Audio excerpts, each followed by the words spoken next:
에녹에게 하나님의 심판을 예고하시고 무려 969년 후에 홍수로 세상을 심판하십니다. 그런데 곧바로 세상을 심판하시는 것이 아니라 120년 전에 노아에게 심판을 예고하십니다. 그리고 방주를 예비하게 하십니다. 그리고 120년이 지난 후에 방주 안에 사람들과 생물들, 그리고 방주 밖의 사람들과 생물들을 구별하심으로 심판하시고 구원하십니다. 오늘 말씀은 어떻게 노아와 그의 가족들이 그리고 생물들이 홍수 심판으로부터 구원함을 받을 수 있었는지를 말씀을 하고 있습니다.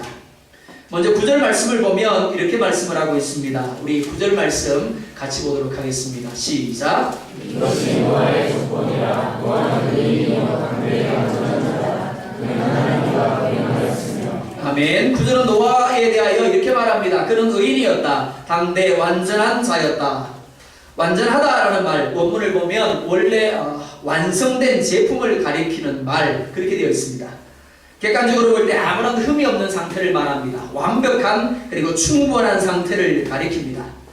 이미 우리가 살펴본 것처럼 노아가 살던 시대는 하나님이 보시기에 사람의 죄악이 세상에 가득했습니다. 어려서부터 생각하는 모든 것이 악한 시대였습니다. 그런데 노아는 그런 시대를 따라가지 않았고 도덕적으로 윤리적으로 아무런 의미 없는 삶을 살았습니다. 그렇지만 이 말이 노아가 죄의 영향력 아래 있지 않았다라는 의미는 아닙니다. 노아 역시 아담의 후손입니다. 무슨 말인가 하면 노아 역시 태어날 때부터 원죄의 영향력 아래 있었다라는 겁니다. 그렇기 때문에 노아 역시 우리와 똑같은 죄의 본성을 가지고 있습니다. 노아 자체로만 본다라면 그 역시 죄의 덩어리 그 자체였다라고 할 수 있습니다. 그런데 성경은 그가 의인이었다라고 말하고 있습니다. 어떻게 그가 의인이라고 불리고 있고 그가 어떻게 당대 완전한 자로 인정함을 받을 수 있었을까요? 8절을 보면 또한 이렇게 말씀을 합니다. 8절도 보겠습니다. 시작. 아멘. 노아가 의인이라 불렸고 그가 당대 완전한 자로 살 수 있었던 비결을 말씀하는 겁니다. 자, 은혜가 무엇입니까? 은혜를 원문에서 보면 자비, 호의라고 말씀을 하고 있습니다. 그런데 입었다라고 말합니다. 원문적 의미가 찾다, 발견하다입니다. 그런데 이 의미만이 아니라 압도되다, 사로잡히다 라는 의미도 있습니다. 다만 발견하다, 찾다라는 의미로 볼 때는 내가 주어가 됩니다. 그러니까 내가 보고 내가 찾은 겁니다. 그런데 압도되다, 사로잡히다 라는 의미로 이해하게 될 때는 상대방이 주어가 됩니다. 상대방이 나를 압도하고 상대방이 나를 사로잡는 겁니다. 그러니까 이 말은 이렇게 이해할 수 있겠습니다. 첫째, 노아가 하나님께서 자신에게 베풀어 주신 자비와 호의를 발견하게 되었다. 두 번째, 하나님이 은혜로 노아를 어떻게 했다고요? 압도하고 사로잡았다라는 의미로 이해할 수 있습니다. 노아가 의인으로 불렸고 당대 완전한 자로 살 수 있었던 비결, 하나님이 은혜로 그를 압도했기 때문입니다. 사로잡았기 때문입니다. 그리고 이를 노아가 발견했습니다. 노아 역시 죄성을 가진 죄덩어리라고 했습니다. 그렇기 때문에 노아 역시 그 시대 사람들처럼 죄의 삶을 살고자 하는 욕망을 가지고 있었을 겁니다. 부러워하는 마음이 있었을 겁니다. 즐기고 싶었고 폼나는 삶을 살고 싶었고 화가 날 때는 성기를 내보고 주먹도 휘두르고 싶은 그런 마음도 있었을 겁니다. 그런데 그렇게 하지 않았다라는 겁니다. 그 이유가 뭐라고요? 하나님이 그가 그렇게 하려고 할 때마다 은혜로 그를 압도하시고 그를 사로잡으심으로 말미암아 죄가 아닌 완전한 자의 삶을 살게 하셨다라는 겁니다. 이것이 성경이 은혜라고 말씀을 하고 있습니다. 둘째, 노아는 의인이라 불렸습니다. 노아는 물론이고 그 누구도 자신의 행위로 하나님 앞에서 의인이다 인정받을 사람은 없습니다. 저 역시 마찬가지입니다. 왜냐하면 죄인된 사람에게는 결코 선이란 존재하지 않기 때문입니다. 의인은 의의 사람이라는 의미입니다. 그런데 사람이라는 단어를 원문에서 찾아보면 사람이라는 의미 외에 남자, 죽은 사람, 죽을 수밖에 없는 존재라는 의미를 가지고 있습니다. 자, 한번 떼보겠습니다. 의를 떼보았습니다. 그럼 뭐만 남습니까? 죽은 사람만 남습니다. 그러니까 죄로 인하여 죽은 사람에게 뭐가 덮여졌다고요? 의가 덮여진 겁니다. 그게 의인입니다. 그러니까 이 의는 사람에게서 난 것이 아닙니다. 즉 그가 무슨 일을 했기 때문에 그가 의인이 된 것이 아니다라는 겁니다. 이 의는 그리스도 예수로 말미암은 의입니다. 예수님께서 우리의 죄를 덮어쓰고 십자가 위에서 죽으심으로 말미암은 의입니다. 그러니까 의인이란 죄로 인하여 죽었지만 예수 그리스도의 의를 덮어쓴 사람, 바로 그런 의미입니다. 하나님께서 구약 백성들에게 제사를 명한 이유가 바로 여기에 있습니다. 구약 제사는 장차 십자가에서 어린 양이 되셔서 죽게 될 예수 그리스도의 상징입니다. 하나님은 이 제사를 통해서 예수 그리스도의 희생을 믿음으로 고백하게 하셨습니다. 그리고 그들의 죄를 사하셨습니다. 그러니까 그들이 죄를 드리고 나서는 어떻게 되었다고요? 죄인이지만 죄인이 아닌 의인이 되어진 겁니다. 누구든지 예수 그리스도의 피를 의지하여 믿음으로 예배하는 이들마다 더 이상 죄인이 아니라 하나님 앞에서는 의인이 되는 겁니다. 노아가 의인이라고 불린 이유가 여기에 있습니다. 우리 역시 노아처럼 예수 그리스도의 피를 의지해서 믿음으로 예배할 때 하나님 앞에서 죄인이 아니라 의인으로 인정받게 됨을 믿으시기 바랍니다. 셋째, 노아는 하나님과 동행하는 사람이었습니다. 동행은 함께 걷는다라는 의미입니다. 현대인의 성경을 보면 동행을 하나님의 뜻대로 산다라고 번역을 하고 있습니다. 그러니까 동행은 단지 함께 걸어가는 것이 아니라 하나님의 뜻에 맞추는 것을 가리킵니다. 하나님이 빨리 가면 빨리 가고 하나님이 천천히 가면 천천히 가는 겁니다. 하나님이 멈추면 나는 가고 싶더라도 멈추는 것이 뭐라고요? 동행인 겁니다. 자, 그렇다면 노아가 하나님과 동행한 이유가 뭘까요? 하나님을 전지전능한 분으로 만물의 주권자로 인정했기 때문이다라고 할 수 있습니다. 무엇보다 자신의 피조물됨을 그가 인정했기 때문이다라고 할 수 있습니다. 사람들의 문제는 자신이 하나님으로부터 시험을 받았다라는 사실을 반박하고 사는 데 있습니다. 그래서 자신이 주인이 되려고 합니다. 자신의 뜻대로 살려고 합니다. 그러나 하나님이 만물의 주권자가 되시고 자신은 그 하나님으로부터 특별한 목적을 위해서 시험받았다라는 것을 인식하는 사람은 하나님과 동행할 수밖에 없습니다. 왜냐하면 하나님 안에서 자신의 존재 근거를 찾을 수 있기 때문입니다. 자신이 무엇을 해야 하는가를 알 수 있기 때문입니다. 더 나아가서 그것을 이룰 힘이 그리고 능력이 도우심이 하나님으로부터 공급되어진다는 것을 인정하기 때문에 그렇습니다. 그런데 대부분의 사람들은 하나님을 자신의 주권자로 인정하려 하지 않습니다. 자신이 하나님으로부터 지원받은 존재로 인정하려 하지 않습니다. 누가요? 교회 밖의 사람들만요? 아니요. 교회 안에 있는 그리스도인들도 예외가 아닙니다. 하나님을 분명히 믿습니다. 그러나 자신의 주권자로 그리고 자신을 피조물로 인정하지 않습니다. 그러다 보니까 하나님의 뜻대로가 아니라 자기 마음대로 자기 뜻대로 살려고 합니다. 하지만 노아는 달랐습니다. 노아는 하나님을 알았습니다. 그리고 자신을 알았습니다.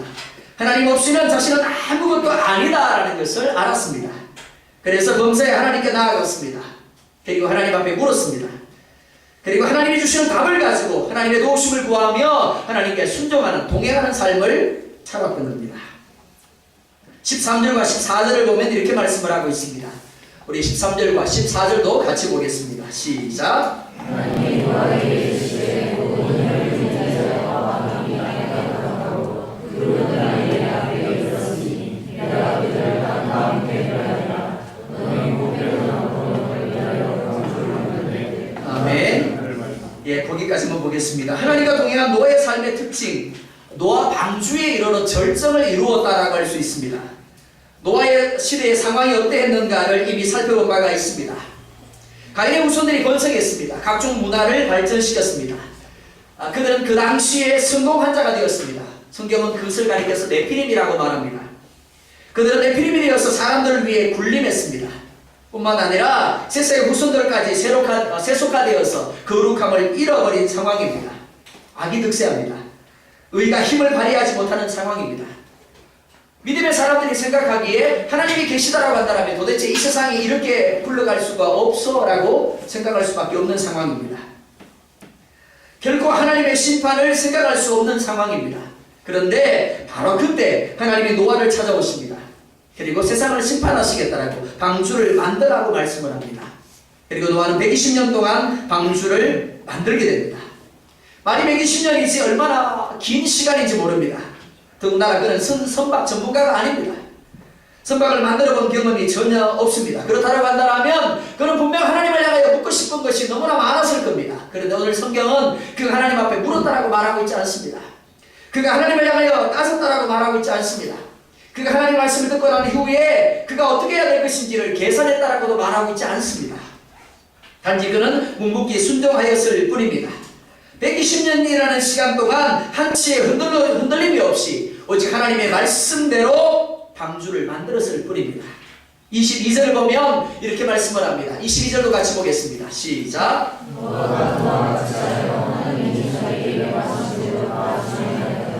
아멘. 믿음이란 바로 이런 것입니다. 하나님 믿습니까? 아멘. 예, 이게 믿음이 아니에요. 내가 예배 자리에 있는 것이 믿음이 아닙니다. 믿음이란 무엇이가 하면 하나님이 명하시는 대로 인정하고 신뢰함으로 맡기고 다 순종하는 겁니다. 다 준행하는 겁니다. 분명히 내 생각이 있습니다. 내 감정이 있고 내 뜻이 있습니다.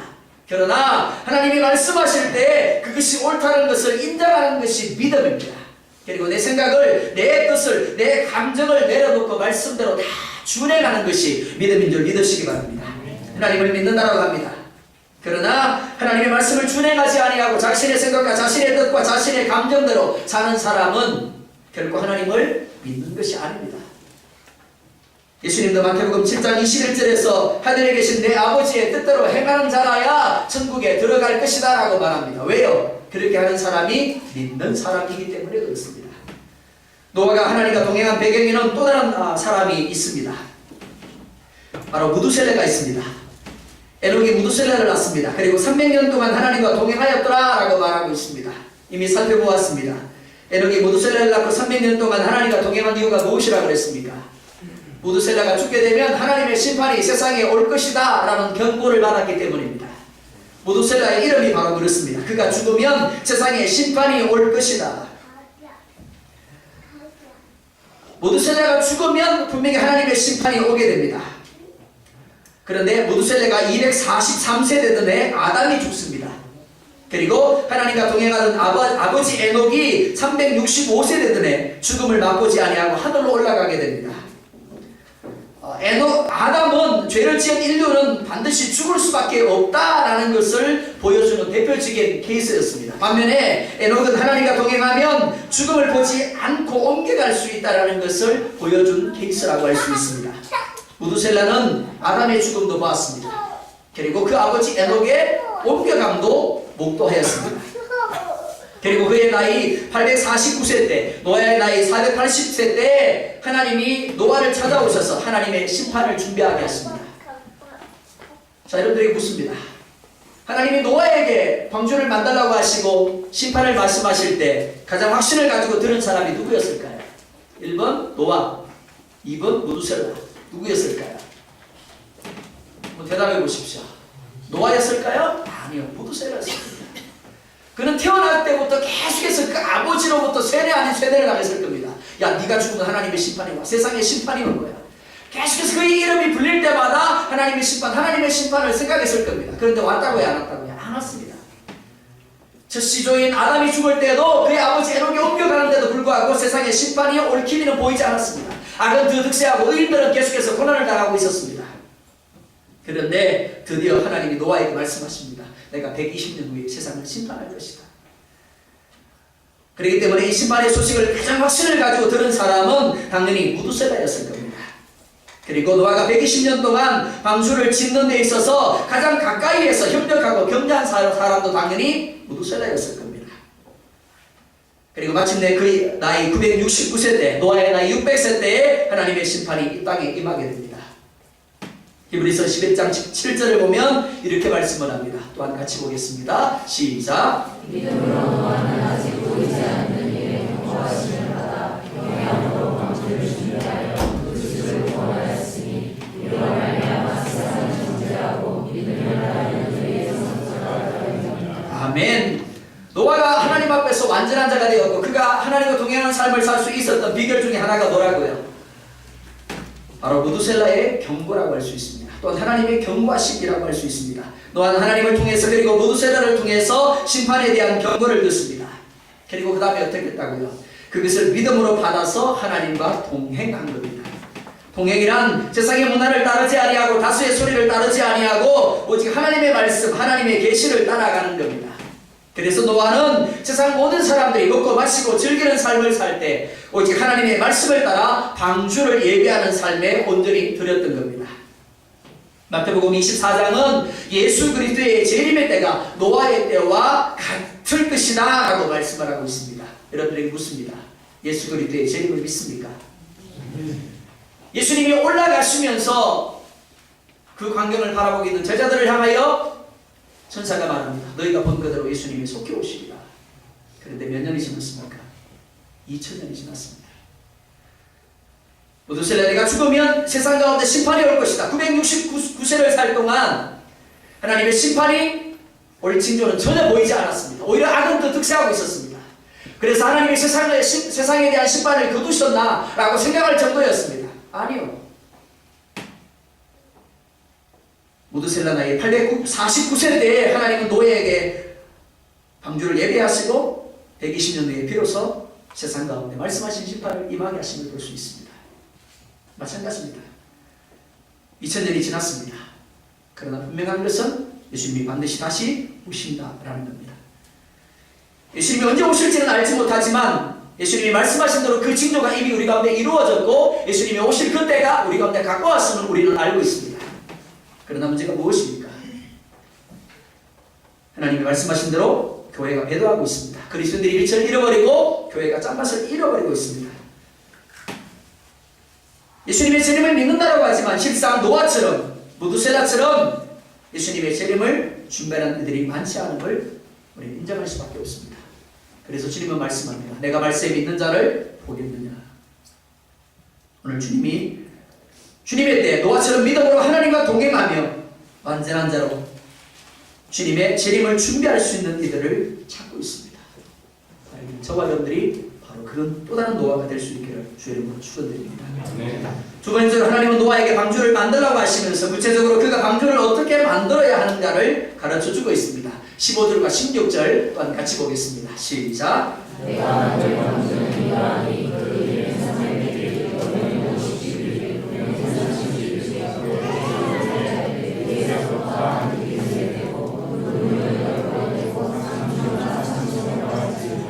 아멘. 방주는 원문을 보면 테바라는 단어를 사용을 합니다. 네모난 상자를 가리킵니다. 이 단어는 성경에서 두 군데 사용되고 있습니다. 오늘 본문과 출애굽기입니다. 모세가 나일강에 버려집니다. 그냥 버려지지 아니하죠? 어디에 넣습니까? 갈대 상자에 넣어 버려집니다. 본문을 보면 역시 테바라는 단어를 사용됩니다.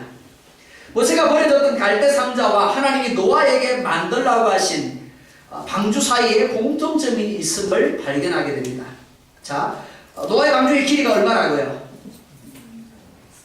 300규빗이라고 했습니다. 1규빗이 45cm 정도라고 합니다. 그런데 이제 일반적으로 해석을 할 때 그 당시에 그것과 지금의 우리가 생각하는 치수가 조금 달랐을 것이다. 그러니까 지금보다 조금 작을 수도 있고 더 클 수도 있었을 것이다 라고 이야기를 합니다. 어떻든 간에 1규빗은 45cm 정도가 됩니다. 그러니까 길이가 어느 정도요? 135m 정도가 됩니다. 그리고 너비가 22.5m가 되고 그리고 높이가 13.5m가 됩니다. 그리고 몇 층으로 되어 있다고요? 3층으로 되어 있습니다. 이는 농구코트 20개가 들어갈 수 있는 크기라고 합니다. 그리고 14,000톤을 적재할 수 있는 부피라고 합니다. 그리고 위에서부터 1규빗, 그러니까 45cm 되는 위치에 뭘 낸다고요? 창을 내게 하였습니다.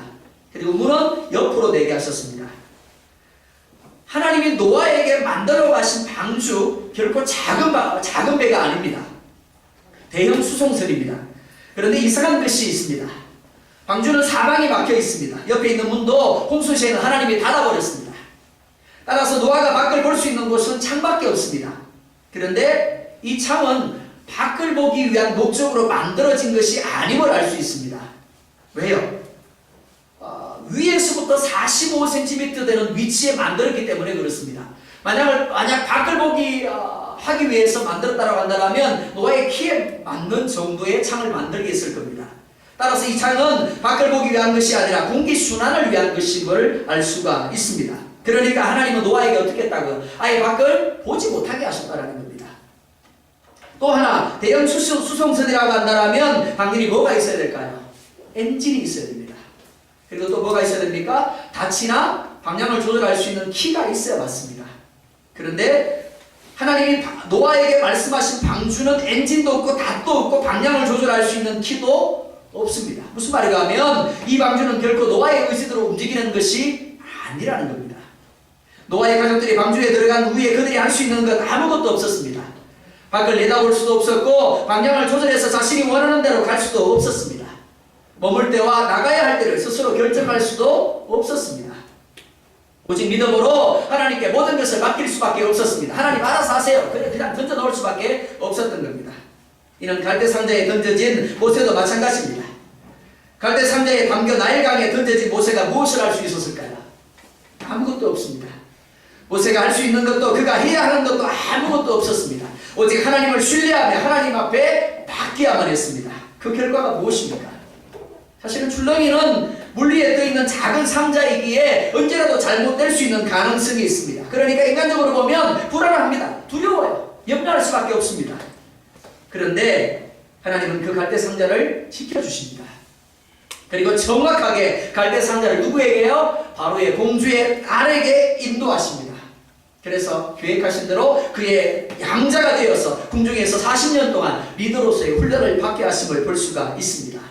오늘 본문도 마찬가지입니다. 오늘 이 창세기를 읽고 있는 사람들이 누구라고요? 바로 애굽에서 나온 이스라엘 백성들입니다. 이스라엘 백성들은 지금 광야에 있습니다. 광야는 모든 것이 불안합니다. 부족한 곳입니다. 바로 그곳에서 하나님이 이스라엘 백성들에게 명하신 것이 무엇입니까? 구름기둥과 불기둥만을 따라오라는 겁니다. 법궤를 앞세우고 법궤만을 바라보라는 겁니다. 법궤는 하나님의 말씀인 십계명이 들어있는 또 다른 테바입니다. 상자입니다. 그런데 하나님은 그 상자만 보라고 말씀을 합니다. 이런 생활을 무려 40년이나 하게 하셨습니다. 불안할 수밖에 없습니다. 염려할 수밖에 없죠. 그러다 보니까 이스라엘 백성들이 40년 동안 한 게 뭐라고요? 불평과 원망뿐입니다. 그런데 이스라엘 백성들의 광야 생활의 결론을 신명기 8장 4절은 이렇게 말씀을 하고 있습니다. 같이 보겠습니다. 시작. 이 40년 동안에 아멘. 어떻게 이런 삶이 가능했을까요? 하나님이 만나와 메추라기를 먹여주시고 반석에서 생수가 나게 하셨기 때문입니다. 낮에는 구름기둥으로 덮어주시고 밤에는 불기둥으로 추위를 막아주셨기 때문입니다. 하나님이 앞서가시면서 대적들과 싸워주셨기 때문입니다. 이스라엘 백성들은 광야에서 무엇을 할 수도 없었고 무엇을 해서도 안 되었습니다. 오히려 그들이 무엇을 하려고 함으로 말미암아 그게 불신하게 되고 불순종이 됨으로 말미암아 하나님의 진노를 불러일으켰음을 볼 수가 있습니다. 그들은 단지 구름기둥과 불기둥을 보면서 하나님의 말씀 상자를 앞세우고 따라가기만 하면 되었습니다. 이는 가나안도 마찬가지였습니다. 하나님이 예비하신 적과 꿀이 흐르는 가나안 땅은 이스라엘의 힘과 노력으로 들어갈 수 있는 땅이 아니었습니다. 그들은 말합니다. 우리는 결단과 그들과 싸워서 이길 수 없다. 우린 이 광야에서 죽을 것이다. 맞습니다. 잘못 본 게 아니에요. 잘못 판단한 게 아닙니다. 그들의 힘으로, 그들의 능력으로, 그들의 노력으로는 그렇게 될 수밖에 없는 겁니다. 그런데 누가 하신다고요? 하나님이 하시는 겁니다. 하나님은 이스라엘에게 하나님을 신뢰하라고 말씀을 합니다. 단지 하나님의 말씀 상자를 앞세우고 나아가라고 말합니다. 그러면 어떻게 하겠다고요? 요단강에 물이 끊어질 것이다. 여리고성이 무너질 것이다 라고 말씀을 합니다. 그들은 되었습니까? 되지 않았습니까? 그들은 되었습니다. 노아의 방주도 마찬가지입니다. 노아의 방주에 들어간 이들은 노아와 그의 가족들입니다. 그리고 선택받은 짐승들입니다. 이들이 방주에 들어가게 된 것 전적 하나님의 뜻으로 말미암은 겁니다. 은혜입니다. 마찬가지로 방주 안에서의 삶도 하나님의 은혜로 되어지는 겁니다. 그러니까 그들이 염려할 이유가 없는 겁니다. 밖을 바라보면서 계산할 이유가 없는 겁니다. 오늘 우리의 삶도 마찬가지입니다. 우리가 교회라는 상자 안에 머물고 있는 것 결코 우리에게 다른 것이 아닙니다. 하나님의 뜻, 하나님의 은혜로 말미암은 것입니다. 이것이 끝일까요? 아닙니다. 단지 방주에 들어가는 것이 목적이 아닙니다. 방주 안에서의 삶 그리고 이후의 삶을 통해서 여인의 후손이 되어나게 하는 겁니다. 마찬가지로 우리가 단지 교회 안에 머무는 것이 하나님의 뜻이 아닙니다. 교회라는 상자 안에서의 삶은 지극히 불안하고 답답할 수밖에 없습니다.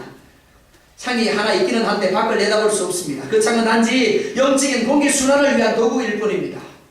무엇보다 내일 어떻게 될지 알 수 없는 상황입니다. 엔진이 없습니다. 닭도 없습니다. 방향키도 없습니다. 그러니까 예배할 때는 하나님을 믿는 것 같습니다. 아멘! 예! 그런데 교회 문만 열고 나가면 어떻다고요? 불안이 내 마음을 덮습니다. 염려와 근심이 두려움이 내 마음을 가득 덮습니다. 흔들리는 겁니다. 그런데 노아로 하여금 방주를 만들게 하시니까 하나님이고 방주를 움직이니까 하나님이십니다. 그러니까 불안해할 필요도 밖을 내다볼 필요도 우리가 무엇을 할 필요도 없는 겁니다.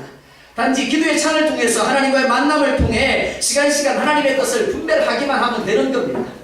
그러면 하나님이 예배하신 사람을 만나는 자리로 하나님이 예배하신 장소로 이끌어 가시는 겁니다. 그러니까 여러분이 하나님을 신뢰하시기 바랍니다. 자꾸만 밖을 보려고 기웃거리지 마시기 바랍니다. 내 힘 내 뜻대로 무엇을 하려고 하지 마시기 바랍니다. 여러분이 해야 할 것은 오직 기도입니다. 그러면 하나님이 먹이시고 하나님이 입히시고 하나님이 이끌어가십니다. 로마서 8장 32절은 이렇게 말씀을 합니다. 같이 보겠습니다. 시작.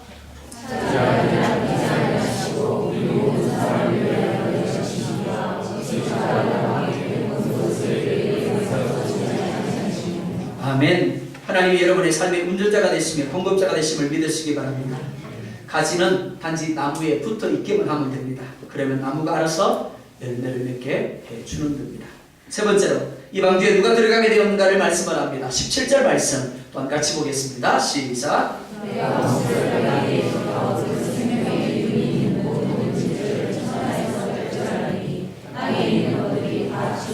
아멘. 하나님의 홍수 심판의 대상이 사람만이 아님을 말씀하고 있습니다. 사람을 비롯하여 생명의 기운이 있는 모든 육체가 그 대상입니다. 7절을 보면 좀 더 구체적으로 말씀을 하고 있습니다. 7절도 보겠습니다. 시작.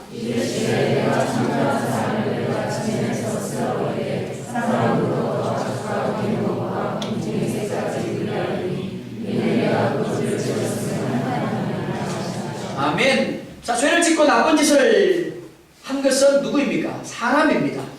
그런데 하나님은 가축과 기른 것과 공중의 새까지 쓸어버릴 것이다 라고 말씀을 하고 있습니다. 자, 여러분들에게 묻습니다. 이들이 잘못한 게 뭔데요? 이들이 잘못한 게 뭘까요? 아담이 선악과를 따먹으려고 할 때 그것을 말리지 못한 게 죄인가요? 아니면 노아 시대 사람들이, 쇠세 가족들이, 아들들이 가인의 딸들을 보고 좋아해서 결혼하려고 할 때 그들에 가서 그들을 말리지 못한 게 죄일까요? 그래서 함께 망하는 것입니까? 아닙니다. 이들이 함께 심판을 받는 이유는 대표성 때문입니다. 언약 때문입니다. 하나님이 아담과 언약을 맺을 때 아담은 모든 인류의 대표자였고 동시에 모든 피조물의 대표자로 하나님과 언약을 맺었습니다. 그렇기 때문에 아담의 범죄는 한 개인의 범죄가 아니라 모든 인류의 범죄, 모든 피조물의 범죄가 된 겁니다. 그래서 아담을 비롯하여 그들 모두는 저주를 받게 된 겁니다.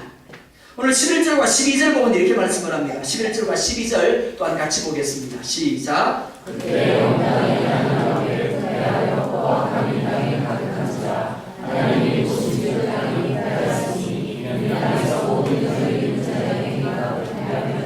아멘. 자, 이 모습이 노아 시대만의 모습이 아니라고 제가 말씀을 드렸습니다.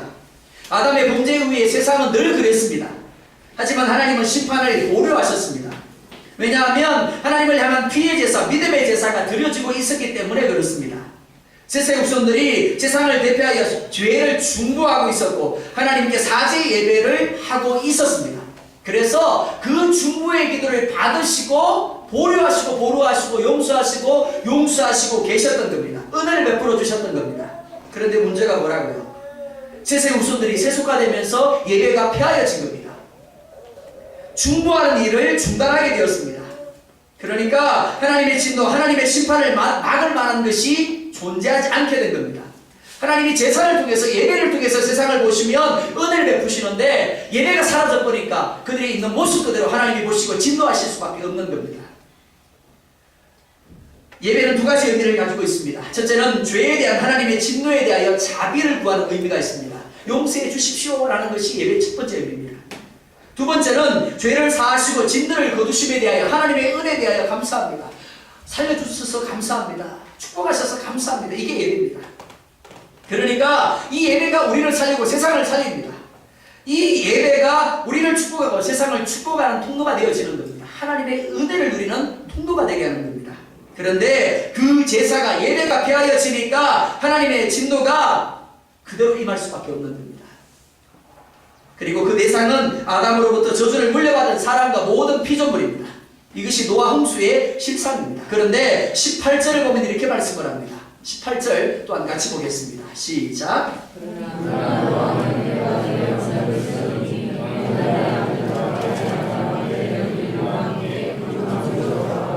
아멘. 두 번째 언약이 등장을 합니다. 창세기를 읽으신 분들은 아실 겁니다. 첫 번째 언약이 누구와 더불어 세운 언약입니까? 아담과 더불어 세운 언약입니다. 그리고 두 번째 오늘 노아와 언약을 맺게 됩니다. 하나님은 홍수로 세상을 심판하시면서 그대로 심판하시는 것이 아니라 노아와 언약을 맺습니다.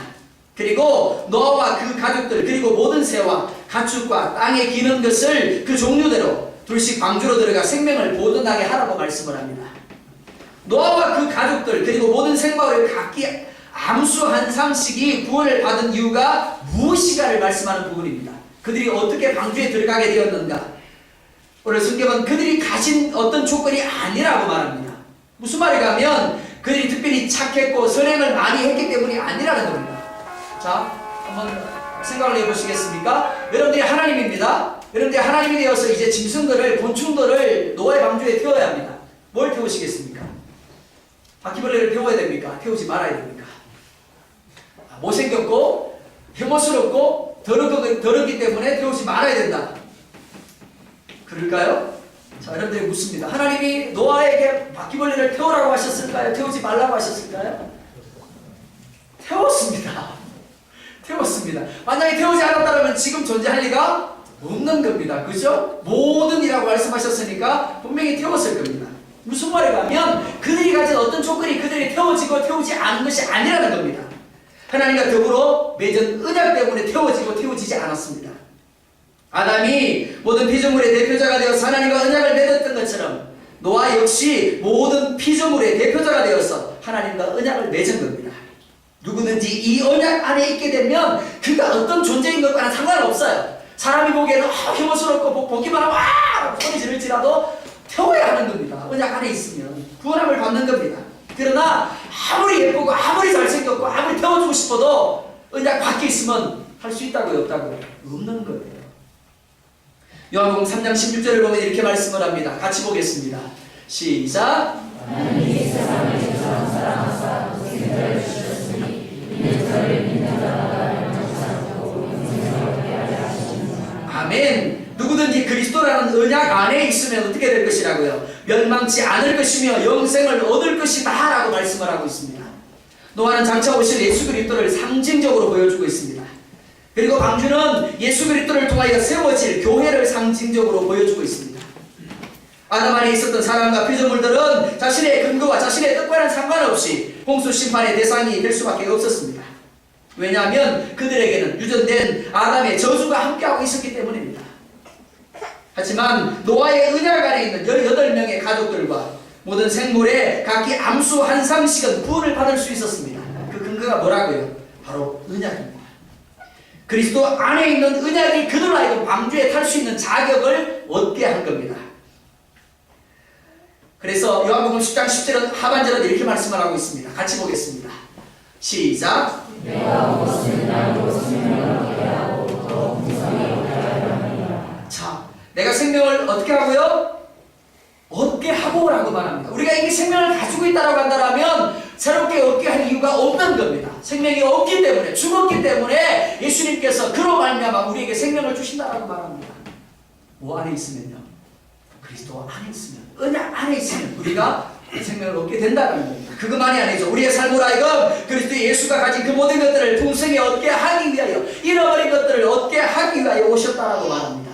그리고 요한복음 15장 7절은 또한 이렇게 말씀을 합니다. 같이 봅니다. 시작.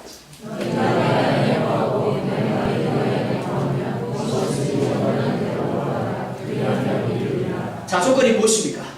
무엇이든지 원하는 대로 구하라. 그래야만 이루리라. 조건이 뭐예요? 그리스도입니다. 그리스도 안에 거하면, 그래서 그리스도의 말씀이 너희 안에 거하면 이라고 말하고 있습니다. 사랑하는 성도 여러분, 그리스도 안에 구원과 영생이 있음을 믿으시기 바랍니다. 그리스도 안에 풍성함이 있고 우리가 필요로 하는 모든 것들이 있음을 믿으시기 바랍니다. 22절은 또한 이렇게 말씀을 합니다. 22절 또한 같이 보겠습니다. 시작.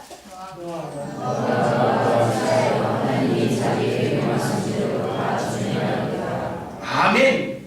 은혜란 무엇일까요? 여러분들이 묻습니다. 은혜 받았습니까? 은혜 가지고 있습니까? 아무도 대답 안 하시네요? 나는 은혜와는 상관이 없는 사람이에요. 내가 잘났어. 그렇게 생각하시나요? 자, 은혜란 무엇입니까? 은혜란 하나님의 말씀이 믿어지는 거예요. 그래서 믿음으로 준행하는 겁니다. 에녹이 그러했고 무두셀라가 그러했습니다. 그리고 노아가 그러했어요. 결코 믿을 수 없는 상황입니다. 그런데 믿어졌어요. 그래서 120년 동안 말도 안 되는 짓을 했어요. 만드는 거예요. 뭐 때문에? 은혜 때문에. 그래서 구원을 받을 수 있었습니다. 여러분에게 하나님의 은혜가 함께하고 있습니까? 정말 하나님의 은혜가 여러분들과 함께하고 있다라고 한다면 이제 하나님의 말씀을 신뢰할 수 있기를 원합니다. 그래서 하나님이 미워하는 죄를 멀리 하시기 바랍니다. 세상을 따라가지 마십시오.